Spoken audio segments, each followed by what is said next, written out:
Bienvenue sur Touche pas à mon YouTube. Aujourd'hui, on va revenir sur l'affaire Cyril Hanouna. Alors, comme vous le savez, il y a beaucoup de choses qui vont sortir sur Cyril Hanouna et TPMP. Il y a le livre de Juan Branco qui va sortir.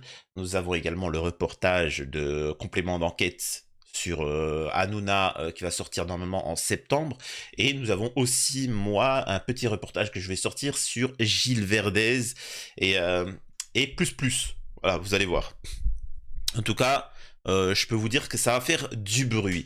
Donc Juan Branco a sorti son livre et là j'ai eu les premières pages, donc on va les lire ensemble et on va discuter là-dessus.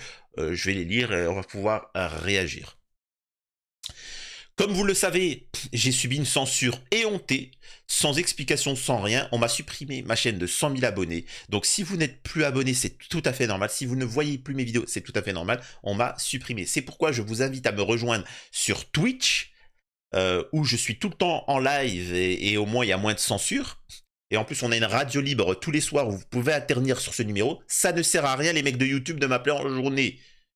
Il faut venir quand il y a Twitch le soir de 21h30 à minuit. Ça sert à ça. C'est pas confession intime, tu m'appelles ou c'est pour truquer. Non, c'est pour la radio ce numéro-là. Je ne réponds pas en journée sinon. Donc voilà, bref. Et d'ailleurs, les émissions sont rediffusées sur YouTube. YouTube ne sert plus que à rediffuser les émissions de Twitch, je vous le dis. Donc voilà, bref. N'hésitez pas à me rejoindre sur les réseaux sociaux. Merci à ceux qui font du don pour me soutenir dans cette période, le temps que mon site internet soit autonome. Et voilà, tout simplement. Bah, commençons sans plus attendre sur ce passage-là. Cher Cyril, contrairement à ce que tu craignais, ce livre ne portera pas sur ton intimité. Il ne parlera pas des lignes de bip des Paris-Brest que tu te faisais sur les seins d'Enora Malagré, de ton exhibitionnisme forcené et de ces parties intimes que tu posais sur tes stagiaires vulnérables ou encore des troubles plus secrets encore qui t'ont amené à errer sans but dans Paris ces dernières années.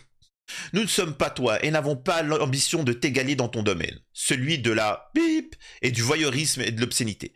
Nous t'estimons, Cyril, car nous savons à quel point il est difficile d'exister lorsque l'on est un être sans qualité. Nous savons d'où tu viens, ce que cela fait d'avoir été ignoré, esseulé, humilié. Nous qui te regardons avons comme toi été traités comme des riens, vu le malheur nous transpercer sans pouvoir y échapper. C'est pourquoi nous te comprenons. Comprenons cette soumission t'ayant amené sans élégance à pénétrer les terres les plus esquives, les plus éloignées de toute notion de dignité. À ceux qui se demandaient le pourquoi des nouilles dans le slip, l'humiliation permanente du soi et de l'autre, la réponse est très simple. Il s'agissait pour Cyril de créer un spectacle si indécent, si dégradant, que nul ne pourrait l'y concurrencer. Construire son royaume à tout prix pour paradoxalement nu, se sentir invulnérable, souverain et protégé. Cela requiert beaucoup d'efforts en une société du spectacle qui a consacré la pornographie, l'indécence et la laideur. Alors Cyril, tu t'es efforcé, rompant toutes les barrières, creusant dans le néant, tu t'es dégradé jusqu'à t'effondrer, jusqu'à ce que ta propension à la prostitution finisse par attirer les yeux de Mac qui t'ont adopté. On ne te méprise pas pour cela, Cyril. Ne crois pas qu'on te regarde avec des yeux souverains, de là-haut, avec le mépris du bourgeois. Ne crois pas que l'on jouisse de te voir ainsi t'abaisser comme des millions de Français. Nous savons ce qu'il en coûte en ce monde que d'être du côté des asservis, des riens. Nous savons la violence, la nécessité parfois de se vendre pour éprouver les effluves artificiels de la liberté. Il se trouve que nous l'avons pas fait. Que nous continuons de lutter là où tu as fait du commerce de tout, à commencer par les rêves des plus fragiles de la société. Mon Cyril, tu arnaques des millions de Français en créant des schémas frauduleux avec les Berda et compagnie, sous le haut patronage de ton producteur Stéphane Courby. Tu prends à ceux qui ont peu, qui te regardent fascinés, qui pris dans la laideur de ce monde se disent « voilà un être à imiter ». Chirurgie esthétique, produits dangereux, imitation low cost, fabriqués par des esclaves à des millions de kilomètres. Que t'importe tant que tout cela permet d'alimenter ton royaume, ton apparence de souveraineté. Quels sont tes vecteurs? Les influenceurs? Comment ces gens que tu utilises, mets en valeur alors qu'ils sont le néant, sont arrivés à la notoriété? Grâce à ton producteur qui les paye pour qu'ils s'abaissent comme toi en leur vendant l'illusion de la notoriété. Participant à des émissions de télé-réalité que tu vas t'efforcer de publiciser, excusez-moi. Voilà qu'ensuite, via l'agence de votre associé Magali Berda, ils obtiennent comme par miracle des centaines de milliers d'abonnés. Ces icônes éphémères, vides et avariées, vous les accompagnez en échange d'une promesse. Non seulement se vendre jusqu'au plus sordide de leur intimité, mais aussi la camelote que vous leur fournirez. Voilà ces pauvres airs venus du néant et aspirant à la totalité, 1000 fois brisés, qui pris entre vos mains sont transformés. Habits, parcours, comportement. Tout est fabriqué pour produire du spectacle, du désir, de l'envie et de la férocité. Tout cela, les spectateurs le supputent, mais ne le voient pas. Ils ne nous demandent qu'une chose, que ce soit assez vraisemblable ou ridicule de sorte que, qu'en toute circonstance, ils puissent un instant s'oublier. Et c'est cet oubli que vous allez violemment par tous les moyens monnayer. Tout cela, vous ne le dites pas dans vos émissions, vous ne le montrez pas. Vous vous en tenez à la surface. Et voilà que sont mises en scène des vies faites de paillettes et de dorures à Dubaï, à Saint-Tropez. Pour un temps, tout leur est assuré, à une condition, qu'ils ne se montrent prêts à tout vendre, y compris leur intimité. Et avec une certaine efficacité, bien évidemment. Alors, les voilà, touchant leurs rêves, obligés d'avancer. Ils se croient privilégiés, eux qui baignent dans le vide, certains que c'est là ce qu'il y aurait à désirer. Alors ils s'abaissent encore plus bas que toi, toi qui occupes une place en une scène et garde pour cela le privilège de partout ailleurs te... cela, le privilège... excusez-moi. Et garde pour cela le privilège de partout ailleurs te protéger. Toi, tu as un grand Mac, un sacré Mac, et pas l'un de ces hommes de main que d'autres se chargent pour toi de cornaquer. Tu es près du Seigneur, du soleil, et cela t'offre une certaine liberté. Mais tu demeures même près du sommet, une pute. Une pute de nos véritables maîtres, et tu le sais. Voilà comment fonctionne le monde, entre illusion de la transparence et cruauté de l'exploitation. Gestes circulaires. Tous ensemble, vous financez des émissions de télé-réalité diffusées dans des chaînes poubelles, celles de la TNT, créées par l'État pour complaire à sa petite clientèle, son petit pari. Ces émissions commentées, rendues inintéressantes, boucle dans la boucle sur TPMP.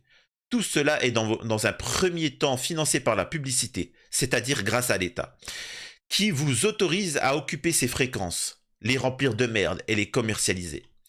Tu le vois, tout est affaire d'achat et de vente, déjà. Mais cela ne vous suffit pas. Grâce à nous et l'avarie de l'Arcom et de nos représentants, tout un petit monde s'enrichit sur le dos des Français, offrant des espaces publicitaires à des marques pour nous vendre leurs billes WC, nous accrochant par des procédés spectaculaires au détriment de notre santé mentale, de notre capacité à élaborer et nous émanciper.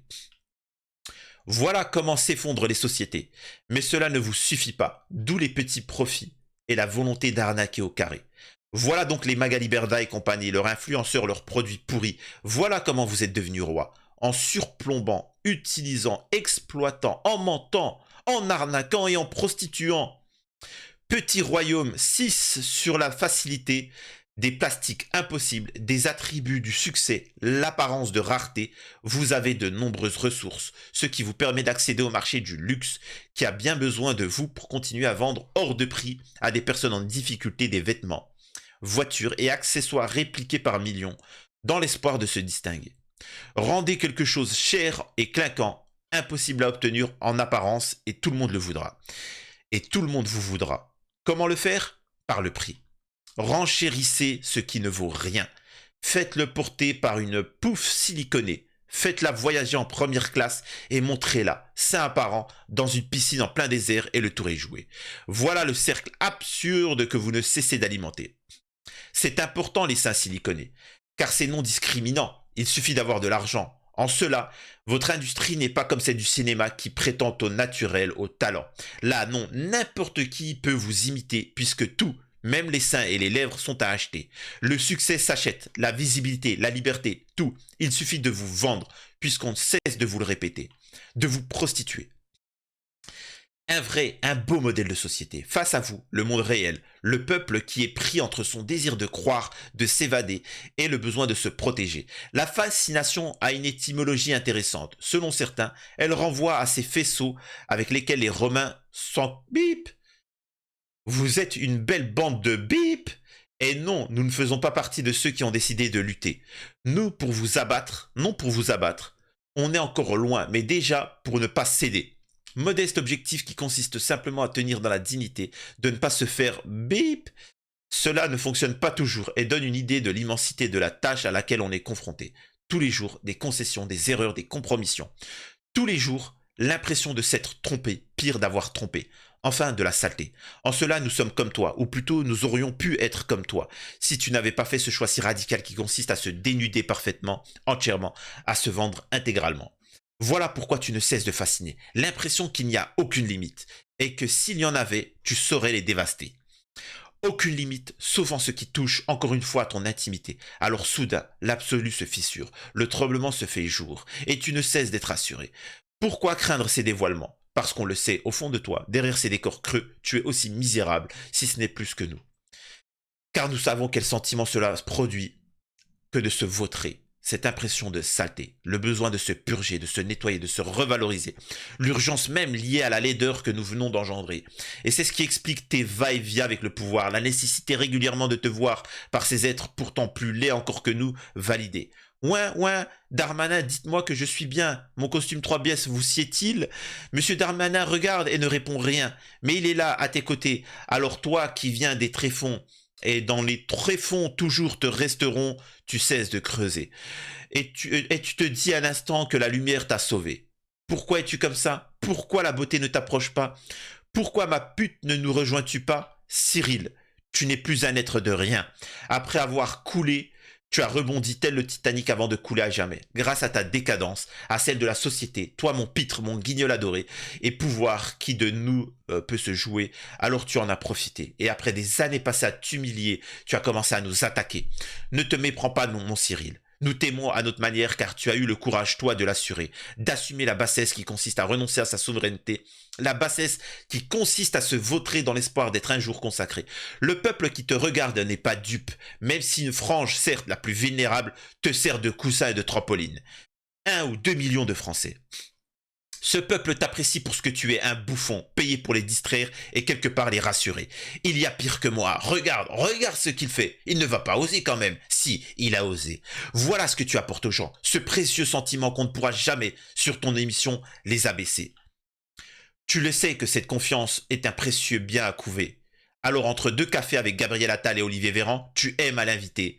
Tu en adoptes alors les codes, fais semblant de t'y intéresser, paternaliste, met en scène un rapport au don qui est l'inverse de la souveraineté. Mon petit père des peuples rassurant par sa gaucherie, ta médiocrité assumée quand tu es aimé. Soir après soir, tu nous susurres. Courbez les chines, calmez-vous, tranquillisez-vous, soyons discrets.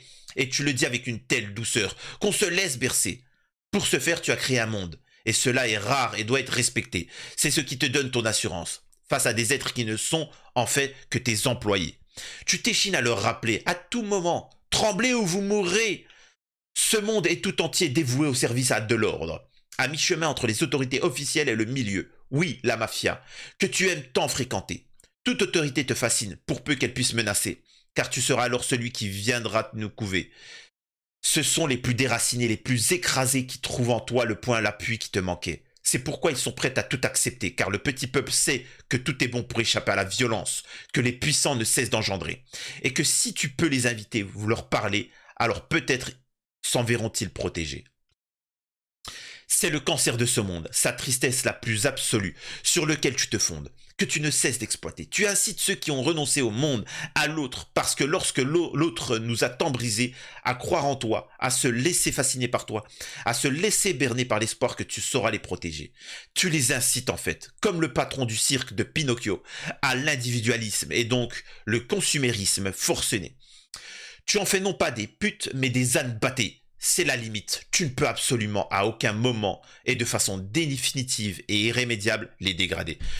Tu es leur pute, Cyril, et non eux. La condition de ton succès est de toujours te soumettre à leurs désirs, et ne jamais les trahir, et de ne jamais t'en écarter. Alors tu utilises les chroniqueurs pour passer des messages. Lorsque vraiment n'y tenant plus, tu n'as qu'une envie, les fracasser. Tu les invites à aller en un sens sans ne toi-même l'assurer. Cela te place en position modératrice, quelque part apaisante, en toutes circonstances, jamais exposée.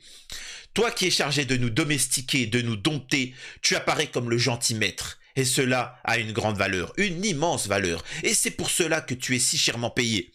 Tout cela fonctionne avec notre complicité. C'est pourquoi parfois tu nous invites afin de représenter la société.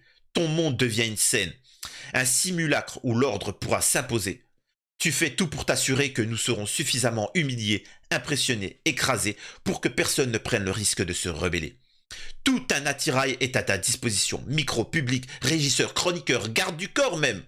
Metteur en scène chargé de les coordonner. Tu te trouves ainsi paradoxalement en position de pouvoir et en tires du bonheur, un sentiment exalté, tout en comportant en bon chien de ses maîtres. Ce ne sont que tous les hommes et toutes les femmes de la télé, agissant dans le cadre bien délimité que l'on t'a fixé. À l'intérieur de ton cirque, tu es prête à tout, toutes les violences, toutes les cruautés, tenir l'autre, le contenir, l'asservir, puis selon le résultat, récompenser ou écraser. Je l'ai prouvé aux côtés des citoyens qui ne sont rien à tes yeux et à ceux de tes maîtres, et que tu as fait semblant de protéger. Des gilets jaunes à Damien Tarel, l'homme qui a baffé Emmanuel Macron. Je t'ai vu tour à tour humilié, frappé, corrigé en une position privilégiée. À leur côté, je te regardais et je les voyais tenir, esquiser, ployer, se débattre dans ce néant que tu tentais de leur imposer. Puis je t'ai vu agir identiquement à mon égard. Tu voulais être celui qui ferait plier celui qui avait souffleté le président.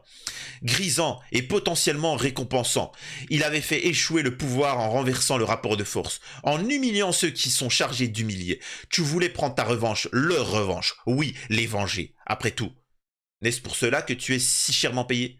Tu as échoué, alors tu l'as réinvité pour les descendre, pour prendre cette fois ta revanche. Toi qui, excellent maître d'œuvre, avais échoué. Et tu as à nouveau échoué. Une fois, 2 fois. Cela t'a rendu fou. Cela t'a donné encore plus envie de nous écraser. Et alors que tu as compris que non seulement tu ne réussirais pas, mais que tout s'apprêtait à sombrer, tu as dérapé et tu m'as insulté. Quel soulagement, Cyril, de te voir à ce moment-là montrer ton véritable visage, littéralement démasqué, toi, si bonhomme, si assuré, si en contrôle, retrouver la bave aux lèvres, le visage du chien que tu as décidé d'incarner. Ce livre est un hommage, Cyril, une façon de te distinguer, de te donner de l'intérêt. Je voudrais d'ailleurs te rassurer, rassurer cette minable névrose qui semble tant accaparer. Tu as raison, Cyril, tu n'es pas comme eux, et tu as raison de les mépriser. C'est eux qui t'obsèdent, que tu ne cesses d'invoquer. Ce eux auquel tu n'as jamais réussi à t'identifier, ces petits ou grands bourgeois qui t'ont toujours méprisé, ces consacrés de la société qui ont réussi à prendre l'apparence du beau, du propre, de l'absence de saleté, qui n'ont pas eu besoin, eux, comme toi, de se vautrer pour exister. Eux aussi se vendent et n'ont aucun argument à t'opposer. Tu as raison, Cyril, ils n'ont aucun droit à te critiquer, car ils sont comme toi, et se laissent même prendre encore plus violemment, jour après jour, par des maîtres auxquels tu n'as rien à envier. Eux qui font mine de ne pas te ressembler, jouissant de leur position de petits bâtards soumis, incapables d'une quelconque vérité grâce aux mêmes mécanismes et aux mêmes artefacts qui t'ont porté au sommet. Eux qui, dans leur beau costume, ou au contraire, en leur apparence faussement négligée, se jettent sur toi comme des chiens. Des studios de France Inter à ceux de TMC n'ont qu'une obsession, se distinguer, masquer leur servitude, ne pas te ressembler. Je comprends ce que cela t'irrite. Je comprends que cela t'irrite. Et que, quand ton regard, lorsque tu en parles, jaillit cette parole qui consiste à dire « Je sais, et je vous sais, ce par quoi vous êtes passé. Je sais à quel point vous êtes le creux, le vain, le dégradé. Pourquoi pense-t-on que des êtres aussi vides, lisses, sans personnalité arrivent à nos sommets? Tu les regardes et tu leur dis, de ton simple regard, moi, je le sais. En cachant ce que j'ai décidé d'assumer, ce que j'ai décidé de montrer, nous ne sommes que laideur, vanité, néant et saleté. Ô toi, ma petite pute, je t'aime, car cela te donne une force, celle de l'absence de la fierté, une conviction qui te permet de ne jamais être ébranlé. En cela, je suis de ton côté et j'ai décidé de ne pas t'attaquer. Un jour, tu sombreras, Cyril, car cela est le propre de tout être ayant régné. À ce jour-là, voyant de nouveau le monde que tu n'aurais jamais dû quitter, tu nous comprendras. Bonne lecture et plein de pensées. Voilà l'introduction du livre sur Cyril Hanouna qui va sortir prochainement. Donc c'est nickel, c'est cool, pas mal de choses vont sortir et on sera là pour relayer véritablement. N'oubliez pas de me rejoindre sur mes réseaux sociaux, de vous abonner et surtout de me rejoindre sur Twitch. N'hésitez pas à faire des dons pour soutenir la chaîne. Et on se retrouve une prochaine fois sur Touche pas à mon YouTube. Et bon courage Hanouna.